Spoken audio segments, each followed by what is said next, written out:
Let's break down and address these arguments with a clear response, highlighting the contradictions in modern atheistic narratives and addressing the Catholic Church's historical divergence from biblical Christianity. 1. Atheists avoiding accountability for ideas used in the real world. It's often argued that atheists simply advocate for rationalism and secularism without taking responsibility for how these ideas manifest in political ideologies. However, historical examples show how regimes built on atheistic or anti-religious sentiments resulted in catastrophic outcomes. The Soviet Union, Maoist China, and Khmer Rouge Cambodia explicitly sought to eradicate religious institutions, labeling them as obstacles to progress, just as many modern atheists on YouTube call for the elimination of Christianity from public life. These political systems were not purely neutral governments, but deeply anti-religious. Atheistic dogma was weaponized by leaders who considered faith to be a social threat, and in practice, it fueled mass persecution, censorship, and cultural erasure. The historical outcomes of these efforts are undeniable: mass deaths, gulags, and repression. Claiming that these movements were not true atheism mirrors the same argument atheists reject when religious atrocities are excused as not true Christianity.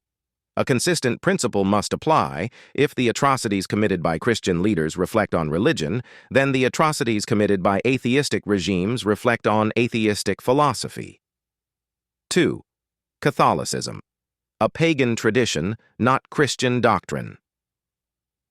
You correctly point out the historical collusion between the Catholic Church and authoritarian regimes, such as the Nazi Concordat, demonstrating how institutional religion can become corrupt. However, it's crucial to note that Catholicism, as it evolved over centuries, incorporated many pagan practices, from saint veneration akin to polytheism to its hierarchical structure resembling Roman imperial authority. Many Christians, including early reformers, recognized that the Catholic Church deviated from the teachings of Jesus.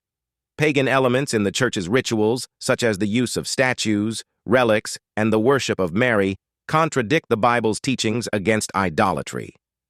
The Catholic Church's involvement in the Crusades, Inquisitions, and colonialism further illustrates its historical departure from Christ's message of love and humility. Thus, conflating Catholicism with genuine Christianity is a historical error.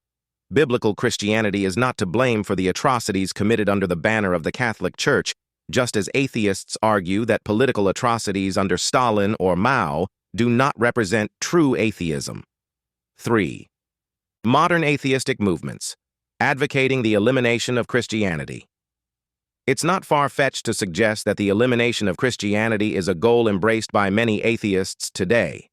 Prominent atheist activists and influencers on platforms like YouTube and Reddit often celebrate efforts to secularize society, reduce religious influence, and, in extreme cases, even call for the erasure of Christianity from public discourse.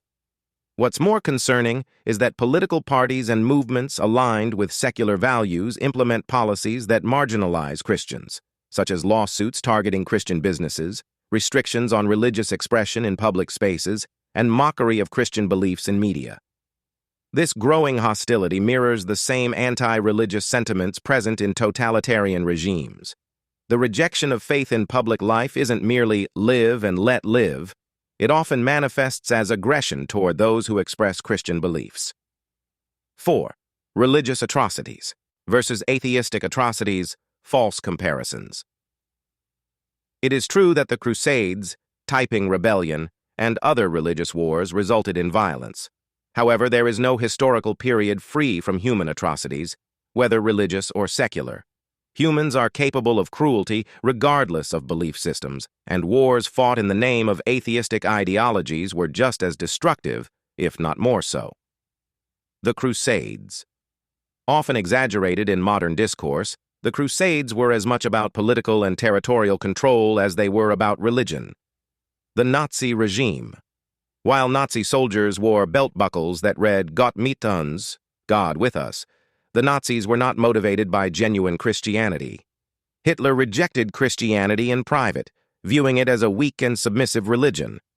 The Catholic Church's concordat with the Nazis was a political maneuver, not a spiritual endorsement. Atheistic regimes in the 20th century have directly pursued anti-religious policies, resulting in tens of millions of deaths. Attempts to frame religious and atheistic atrocities as unrelated to belief systems ignore how both ideologies can be weaponized for power. 5. Societal health and morality, misleading metrics. The claim that atheistic societies score better on societal health is often based on selective interpretations of data. Nordic countries, frequently cited as atheistic utopias, are not entirely secular. They have deep cultural roots in Lutheranism, which shape their moral and social frameworks. Furthermore, these countries benefit from small populations, homogeneous cultures, and strong welfare states, factors that contribute to societal well-being regardless of religious beliefs. Conversely, highly religious countries often grapple with poverty, conflict, and historical exploitation, issues far more complex than religion alone. It is a logical fallacy to attribute societal success solely to atheism while ignoring economic, political, and cultural factors. 6. Secular morality versus religious morality, a flawed argument. The assertion that secular morality is superior to religious morality oversimplifies the history of ethical progress. The abolition of slavery, civil rights movements, and women's rights were championed by religious individuals and groups. For example, William Wilberforce, a devout Christian, played a key role in the abolition of slavery. The civil rights movement in the U.S. was largely driven by Christian leaders, including Dr. Martin Luther King, Jr.